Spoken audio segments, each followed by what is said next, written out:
si Bato de la Rosa, mga kababayan, ay nanggagalaite dito kay Kerwin Espinosa. Dahil mga kababayan, kung matatandaan nyo, di ba nung nakaraang araw, mga kababayan, eto pong si Kerwin Espinosa, may mga expose, mga kababayan, at inilabas po ang pangalan nitong si Bato de la Rosa, na kung saan eto daw pong si Bato de la Rosa ang pumilit sa kanya para idiin etong si Leila de Lima, mga kababayan, sa isang kaso na wala namang kinalaman etong si Leila de Lima. At dito, mga kababayan, makikita nyo kung gaano nga ba katindi yung galit nitong si Bato de la Rosa, at humantong pa sa point na susuntukin niya daw sa muka etong si Kerwin Espinosa, mga kababayan. So ito, panoorin po natin etong nakita nating balita galing po dito sa One News PH sa Historicon, mga kababayan. Kanila po yan, hindi po yan natin gagawan lamang po natin ng reaction video. So ito, i-play po natin, mga kababayan. Ano, pero yung nga lang kasi, if you propose a law, that's prospective eh. Hindi, what you need is hindi retroactive. Oh, that's something that you need to look for something. Ayan, I think we have already. Senator Bato de la Rosa is already on the line. Sir, magandang hapon. And thank you for joining us. Thank you for coming back, sir. Senator. Yes, Yes, sir. Hello? Yes, sir. Yes, sir. Hi, Yes, sir. We can hear you, good sir. afternoon, Senator. Sir, we'll get the ball rolling, sir. Good Yes, afternoon. sir. Ami, Sabi ni Sec. Ronald. Sir, ito nga pong kay Kerwin, paano po ito? Kayo po, of course, it's one man's word against the other man's word. Pero po, at least from your end, ano po yung initial reaction ninyo? yes, sabi ko sa iyo, sinungaling siya. Kung makita ko siya, suntukin ko siya sa mukha. Kita nyo, mga kababayan, ha? Naitanong kasi yung patungkol sa expose nitong si Kerwin Espinosa dito kay Bato de la Rosa. Ang naging sagot ni Bato de la Rosa, mga kababayan, sinungaling daw etong si Kerwin Espinosa. Pag nakita daw niya po ito, susuntukin niya daw po sa mukha. Kasi nga, mga kababayan, unang-una, napakatindi kasi ng mga expose ng mga pasabog ni Kerwin Espinosa patungkol po kay Bato de la Rosa. Kaya nga, kung matatandaan ninyo, di ba napakalimit nating sabihin, mga kababayan, na noong mga panahon na inaakusahan etong si Leila de Lima, iniimbestigahan sa Senado, mga kababayan, di ba laging katabi ni Bato de la Rosa etong si Kerwin Espinosa, at minsan nga bumubulong-bulong pa. Kaya hindi na rin nakakapagtaka na ang nasa likod talaga ng pagdiin kay Leila de Lima, isa etong si Bato de la Rosa. Ano po, so ngayon ipagpatuloy pa natin. Back natin ng konti, yan. Word against the other man's word. Pero po, at least from your end, ano po yung initial reaction ninyo? Yes, sabi ko sa iyo, sinungaling siya. Kung makita ko siya, suntukin ko siya sa mukha. Naks naman. Pero sir, Suntukin ko siya sa mukha kung makita ko siya. Sinungaling yan. pero sir, this Ano, gigil na gigil si Bato de la Rosa kasi na-expose siya, mga kababayan, bistado siya. Kaya nga kung titingnan natin, kahit itanggi niya, mga kababayan, na wala siya sa likod or wala siyang kinalaman sa pagdiin kay Leila de Lima, isa po siya sa itinuturo na talagang pinaka nag-utos at pumilit kay Kerwin Espinosa. Kasi nga, mga kababayan, kung titingnan natin, siya yung isang pinagkakatiwalaan ni Digong nung mga panahon na presidente pa itong si Duterte. At hindi rin, mga kababayan, may kakaila ni Bato de la Rosa na siguro si Duterte yung nag-utos sa kanya para idiin talaga etong si Leila de Lima. At isang malaking palabas, mga kababayan, yung ginawa nila dati na pagdiin kay Leila de Lima. Kaya nga kung titingnan natin, kita nyo masyadong defensive si Bato de la Rosa at nanggigigil kay Kerwin Espinosa. Ano po, kasi na-expose siya, mga kababayan, lalo na at re-electionist pa siya.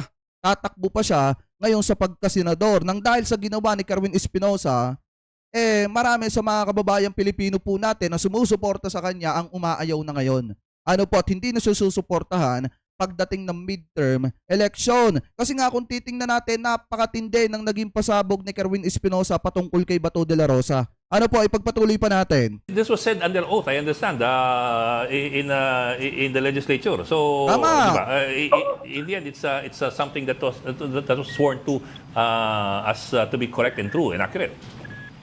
Ikaw, kung sino paniwalaan mo, maniwala ka sa God Lord o maniwala ka sa dating si PNP na ngayon ay senador na. Kita nyo, ha? Yan ang sinasabi ko sa inyo, mga kababayan, na dahilan kung bakit dapat wag nyong iboto si Bato de la Rosa. Bakit? Kasi ang basihan kasi ni Bato de la Rosa, kanino kayo maniniwala?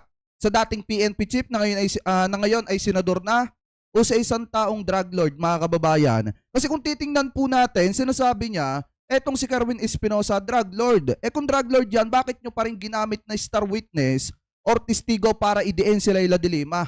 Diba dapat mga kababayan, kung alam ni Bato de la Rosa or ng kampo nitong si Bato de la Rosa na drug lord etong si Kerwin Espinosa, dapat hindi na nila ginamit para idiin etong si Leila de Lima. Pero ginamit nila yung sinasabi nilang drug lord para idiin yung isang senadora na wala namang kinalaman talaga. Mga kababayan, ano po, so ngayon ipagpatuloy pa natin. Pili ka lang kung saan ka maniwala. Kung maniwala ka sa drug lord, okay lang. Kung maniwala ka sa dating si PNP na senador na ngayon, Ginagamit niya yung pagiging senador niya para kumuha ng simpatya, mga kababayan, which is mali. Hindi porket senador ka, Senator Bato de la Rosa, magagamit mo yan para linisin yung mga pagkakamali mo sa nakaraan. Hindi pwede yan. Kasi ang magiging tingin ng sambayan ng Pilipino sa'yo, ginagamit mo yung pagiging PNP chief mo, ginagamit mo yung pagiging senador mo para pagtakpan yung mga posibilidad na nagawa mong pagkakamali, di umano. So ngayon, mga kababayan, yan yung isang dahilan kung bakit dapat wag siyang iboto sa darating na 2025 midterm election, kasi patuloy niyang gagamitin yung pagiging senador para pagtakpan yung kanyang pagkakamali at para kumuha ng simpatya sa napakaraming tao. Porket ba senador ka, hindi ka nagagawa ng pagkakamali? Porket ba senador ka, hindi ka nakalabag ng karapatang pantao? Dati nga, lantaran mong sinasabi na kapag ka hindi nakipagtulungan sa'yo, automatic ipapatumba mo. Salang-sala yan, nagagamitin mo ngayon yung pagiging senador mo para mailihis mo yung usapin sa'yo. Diba mga kababayan, ipagpatuloy pa natin. okay lang rin sa akin. Hindi naman sa ganun, Senator, Parang sa isa, Senator, may balak ba kayong i-confront si Kerwin? Sa Either isang, dun sa Quad Hindi ko- Committee sa isang o sa Senate hearing. Senate? Hindi ko yan i-confront. Pag makita ka, suntukin ko sa mukha yan. Sinungaling yung gago na Diba? yan. Guilty. Okay. Hindi, may balak ba kayo bait mo sa ipatawag kanya. siya sa Senate? Ha?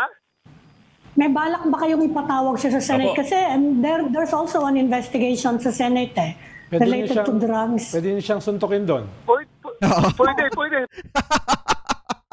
Kita niyo mga kababayan, yung sabi dito ni ni Sir Ronald Aliamas, pwedeng suntukin ni Bato de la Rosa sa Senado. Etong si Kerwin Espinosa, ipatawag niya. Diba siya yung komite, mga kababayan, na may karapatang mag-imbita at magpatawag dito kay Kerwin Espinosa kung gusto niyang imbestigahan, kung gusto niyang magsagawa ng investigasyon patungkol sa pagkakakulong at pagkasawi ng mga kababayan nating Pilipino, mga kababayan, noong mga panahon ng Duterte administration. Alam niyo kung tutusin, since etong si Bato de la Rosa yung komite, mga kababayan, na may karapatan mag-imbestiga patungkol po dito sa paglabag ng mga karapatang pantao at pagkakasangkot ng isang individual sa ipinagbabawal na bato, bakit hindi ito yung pagtuunan niya? Bakit hindi niya buksan yung usapin at kaso patungkol sa extrajudicial killings? Bakit hindi niya pagtuunan ng pansin at talakayin yung patungkol sa reward system nung mga panahon ng Duterte administration? Kung gusto niya talaga na may magawa siyang tama habang senador pa siya, mga kababayan, ipatawag niya itong si Kerwin Espinosa at kung gusto niyang sapukin niya dun sa Kamara, kung kaya, sa Senado, mga kababayan, kung kaya niya. Kasi ang nakakapagtaka nga dito, patuloy niyang sinasabi na drug lord itong si Kerwin Espinosa, pero ginamit niyang star witness, pinagkatiwalaan nila para idiin etong si De Lima. Diba mga kababayan, ipagpatuloy pa natin. Pwede na din patawag. Pwede. Pero it's Papatawag siya. not my priority, ha? Kasi mag-budget na kami. Busy na sa budget. Busy na kami sa budget. Pero pwede rin. Pero alam mo, Ami, nakakahiya rin kasi kung magka-counter hearing pa ako sa Senado patungkol dyan. Dahil Wala, takot! Hindi kayang imbestigahan ni Bato de la Rosa, mga kababayan. Hindi niya kayang magsagawa ng hearing patungkol dito sa mga expose ni Kerwin Espinosa. Bakit? Sino ba tatamaan dyan? Siya. Siya yung tatamaan dyan, mga kababayan. Harap-harapan siyang i-expose nitong si Kerwin Espinosa sa Senado. Di ba siya yung magbumukhang kahiya-hiya sa sarili niyang hearing? Sino pa yung pinakatatamaan dyan? Si Bongo, si Duterte. At yung iba pa na mga kasamahan nila. Kung ipapatawag niya si Kerwin Espinosa tapos ipapatawag niya pa etong si Nagarmat, iisa lang ang sasabihin, mga kababayan, patungkol dito sa Duterte administration at patungkol dito kay Bato de la Rosa. Sila lang din ang mapapahiya dyan. Kaya eto, mga kababayan, tingnan yung mabuti yung inaasta dito ni Bato de la Rosa. tingnan yung mabuti yung kanya mga pinagsasasabi dito. Pagka yung walang kakwenta-kwentang issue ng KOJC, issue ni Kibuloy, pinapahalagahan niya, pinag-uusapan niya. Pero pagka yung katulad nito mga kababayan, na dapat mabigyan ng kaliwanagan sa isipan ng publiko at dapat makita rin ng mga pamilya na naiwan, ng mga nasawi, ng mga panahon na nakikipaglaban sila sa madugong pakikipaglaban nila sa ipinagbabawal na gamot, yung iba nakatutok dito at naghahangad nga ng hustisya. Eto, kapakinabangan to ng mamamayang Pilipino. Kapakinabangan to ng mga pamilya na naiwan ng mga nasawi nung panahon na nagsasagawa sila ng pakikipaglaban sa ipinagbabawal na gamot. Interest pa rin yan ng sambayan ng Pilipino na dapat talaga kung interesado itong si Bato de la Rosa, kahit siya pa ang tamaan, pag-uusapan niya yan Gagawa siya ng sarili niyang investigasyon. Kaso nga lang ang problema, nakakahiya na daw, mga kababayan, kung magsasagawa pa siya ng isa pang hearing or another hearing patungkol dito sa expose ni Garma at saka ni Kerwin Espinosa. Kasi nga, sila yung tatamaan dyan. Sila yung pinakatatamaan dyan. Kaya nga kung titingnan ninyo, pagka ang pag-uusapan katulad ng PIDEA leaks na wala namang pinuntahan, pinaabot pa ng ilang hearing, nag-aksaya ng pera ng mamamayan, katulad nung issue ng KOGC, na puro kasinungalingan naman kasi doon din naman nahuli si Kibulok sa loob ng KOGC compound ba kababayan, nag-aksaya lang sila ng pera ng mamamayan. Pero ito, kapakinabangan ng taong bayan yung pag-uusapan dyan, pero ayaw niya. Mga kababayan, ano po, ipagpatuloy pa natin. Sabihin naman ng tao na ano ba ito si Bato, ginagamit niya yung committee niya para linisin yung sarili niya. Nako! Self-serving masyado on my part, no? Kung gagawin ko yan, just to clear myself, ipatawag ko siya sa hearing Sino naman ang mag-share? Ako. So, nakakahiya. Hindi ako ganung klaseng taon, kakahiya yan. Nako! Kung sa quad po, dahil invited po kayo ng quad, they have a standing invitation for you to face the quad committee. Pwede ba kayong humarap doon? May interesado ba kayo? Wala akong interest at never ako mag-attend dyan. Kaya alam ko naman talaga yung purpose nila. Puro may demolition yung ginagawa nila. Isipin mo, mga drug lord, gagawin mong resource person para siraan. Eto, pakinggan nyo mabuti to mga kababayan ha. Pakinggan nyo tong mabuti.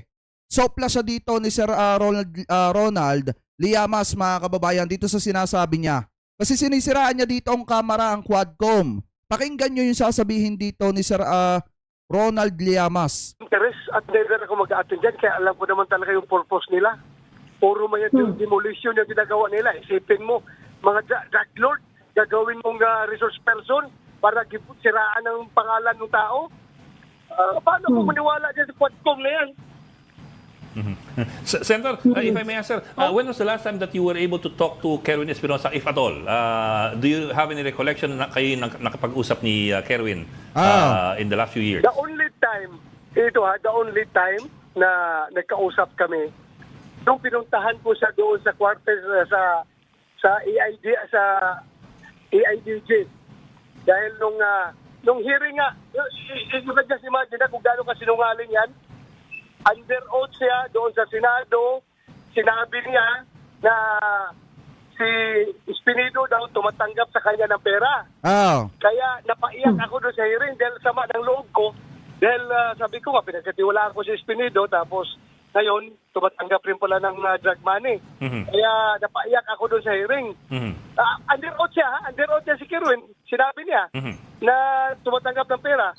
Nung kinagabihan, pag-uwi sa Krame, pinuntahan ko siya doon sa kulungan niya sa AIDG. Kinumpronta ko siya, totoo ba talaga yung sinabi mo kanina sa hearing? Sabi ni Kerwin sa akin, Sir, masama lang ang loob ko kaya nasabi ko yon. Dahil napatay yung tatay ko sa loob ng kulungan, kaya masamang loob ko kaya sinabi ko yon. Pero actually, sir, hindi yan tumatanggap sila ng Espinido na pera. Every time tinitext ko yan, kung kailangan niya ng pera at papadala ko ng pera, ang sinasagot sa akin ay puro Bible verses. Kaya hindi niya tumatanggap. So, doon pa lang, nagsinungaling siya under oath. So ngayon, under oath na naman siya ngayon dyan sa Quadcom. Malaki rin siya na sinungaling siya. At talaga, sinungaling naman talaga. Dahil the only time na nag-usap kami, doon lang yung gabi na yun. After that, wala na akong... Napapakamot sa ulo mga kababayan etong si Ed Linggau. Tingnan nyo mabuti habang nakikinig sila sa kwento. Ditong si Bato de la Rosa, napapakamot sa ulo etong si Ed Linggau. Kasi nga mga kababayan, masyadong iyakin na eh.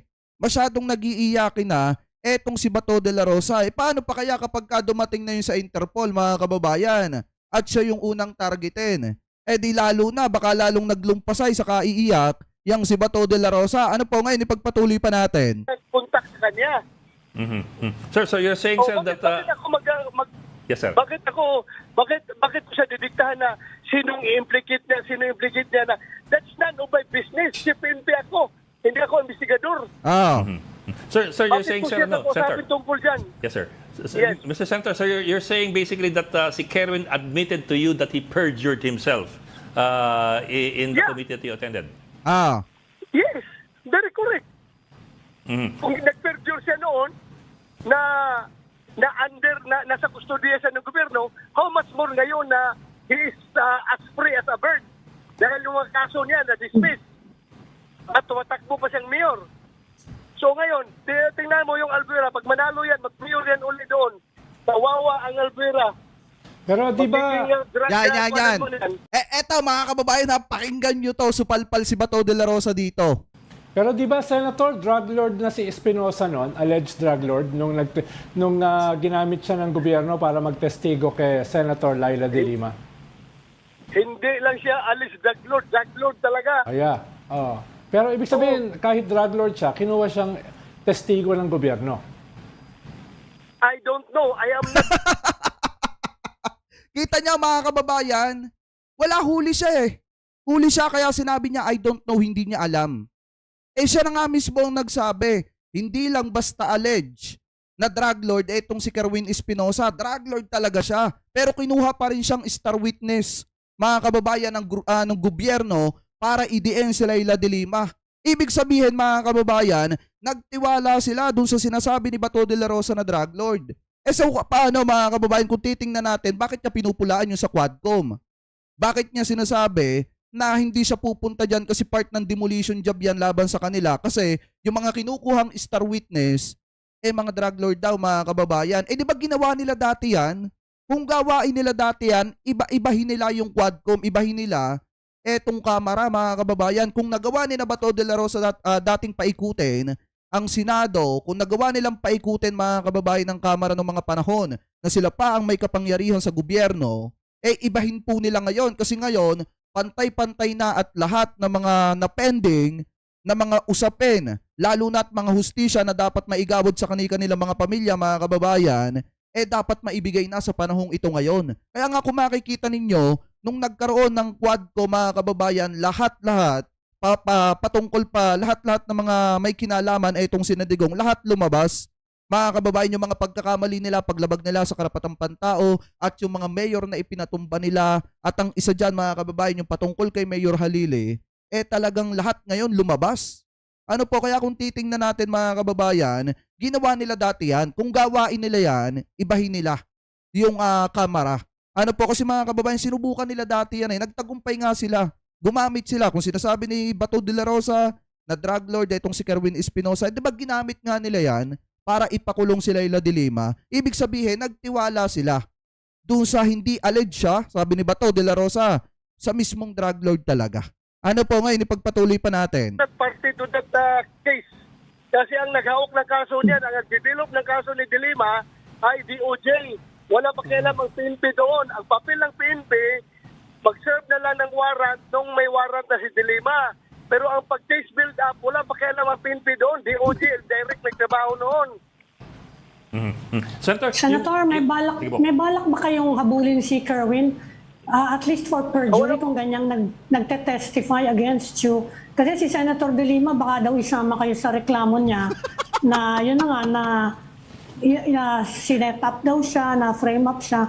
Kayo may balak din ba kayo mag-file ng mga criminal charges sa ganyan?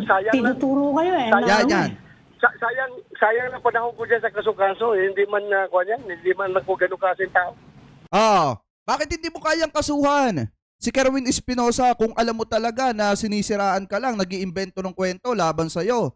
Di ba mga kababayan, kapag ka ang isang tao alam mo sa sarili mong nalalabag yung karapatang pantao mo, sinisiraan ka, naapektuhan yung magiging kandidatura mo sa darating na 2025 midterm election at alam mo sa sarili mong inaakusahan ka ng taong yon, di ba much better kung walang katotohanan yung sinasabi nitong si Kerwin Espinosa, dapat sampahan niya ng kaso. Sampahan niya ng criminal charge, mga kababayan, para magtanda itong si Kerwin Espinosa kung mali ang sinasabi ni Kerwin Espinosa laban kay Bato de la Rosa. Pero kung alam ni Bato de la Rosa sa kanyang sarili, kasi magkakaroon ng investigasyon yan, mga kababayan, kung alam ni Bato de la Rosa sa kanyang sarili na inutusan niya talaga etong si Kerwin Espinosa, lalaglag talaga si Bato dyan. Kaya hindi niya papansinin etong si Kerwin Espinosa, hindi niya kayang sampahan ng demanda kasi baka lalong ituga ni Kerwin Espinosa lahat ng nalalaman niya patungkol sa mga ipinagawa sa kanya ni Bato de la Rosa para lamang idiin si Leila de Lima, or baka may ipinagawa pa nga sa kanya etong si Bato de la Rosa na bukod pa dun kay de Lima, mga kababayan, baka yung pati doon sa iba may alam din etong si Kerwin Espinosa na ayaw ipaalam ni Bato de la Rosa sa publiko. Baka ganon. Kaya takot siya na sampahan ng demanda etong si Kerwin Espinosa. Kasi si Leila de Lima, sa totoo lang, mga kababayan, magsasampa siya ng criminal charge sa mga tao na naglubog sa kanya, sa mga tao na nagpakulong sa kanya, kabilang si Bato de la Rosa. Ano po ngayon, ipagpatuloy pa natin. Pahilig ko file lang kaso. Hindi yan, that's none of my business. Kaso. Oo. Sen, kasi ganito po, of course, it's one person's word against the other. He's a confessed drug lord and you're a former PNP chief and incumbent senator. But at the same time, sir, siyempre, in the end, people will be asking, so who has evidence against whom? For example po, yung sinabi po ninyong kwento po ninyo na umamin si Espinosa na siya nagsinungaling lamang para idawit si Espinido. Would you have any witnesses who can attest to that? Did you tell anybody about it after it happened? After umamin ni Espinosa na nagsinungaling lamang siya? Nag-usap kami doon. Nandun si General Pero. Hindi ko ma-recall kung sino kasama ko doon nag-usap kami. Nung tinanong ko siya. Hindi ko na wala. Basta ang alam ko nandun si General Pero. Yung AIDG director. So may testigo po kayo, in other words? Ha? May testigo po kayo? May nakasaksi? May nakarinig ng pag-amin ni Kerwin? Meron nakarinig doon. Meron nakarinig. Hindi naman kami nag-usap na kaming dalawa lang. Doon pa siya kinausap ko sa kulungan niya. Okay. Sige, sir. Pero, Senator, kumusta naman yung kampanya nyo? Kasi lumiit yung partido nyo eh. Okay naman ba? Kumusta yung pag-ikot sa Pilipinas? How is your campaign going? Sige lang, Ami. Kuwan lang ito. Guerrilla campaign ito. Guerrilla campaign. Sige lang. We will survive. Kasi nga, mga kababayan, wala na, paubos na yung kanilang partido. Kokonti na lang, mga kababayan, yung nasa sa kanilang partido kasi yung iba nag-aalisa na. Kaya kailangan nilang makasurvive. Ngayon, ang problema kasi, nasa stage kasi itong si Bato de la Rosa na kailangan niya mag-survive. Pero mga kababayan, nakadagdag pa sa kanyang isipin at problema yung mga expose nitong si Kerwin Espinosa. Baka nga hindi na ito makatakbo, mga kababayan. At baka nga habang nangangampanya ito, damputin na lang ng Interpol, mga kababayan, kasama yung ating mga law enforcement. Kasi mga kababayan, sa dami ng mga expose patungkol kay Bato de la Rosa, baka nga ito pa ang unahin kung sakasakali na mag-proceed yung kaso ng ICC laban sa kanila, baka ito pa ang unahin ng Interpol, mga kababayan, na damputin habang nangangampanya. Kasi sobrang dami ng reklamo sa kanya at lalo't nakadagdag pa itong kay Kerwin Espinosa na lalong makakaapekto ng malaki sa kanyang kampanya. Kasi kokonti na nga lang, mga kababayan, ng sumusuporta sa kanila. Tapos kailangan niya pang mag-survive kasi yung mga DD-shit, hindi naman solid talaga na iboboto etong si Bato de la Rosa. Merong mga DD-shit na ayaw talaga kay Bato de la Rosa, mga kababayan. Kaya kailangan niya mag-survive. Ano po ngayon, ipagpatuloy pa natin? Kaya yan. Ano po sabi ni President Duterte? Ano pong sabi? Ganyan, lumiit yung partido. Normal, expected naman talaga yan sa Philippine politics. Ah. Wala ka namang makita partido na in power na hindi lilit after mag-exit from power ang pinaka-head ng partido. Normal yan. Ganun talaga ang buhay.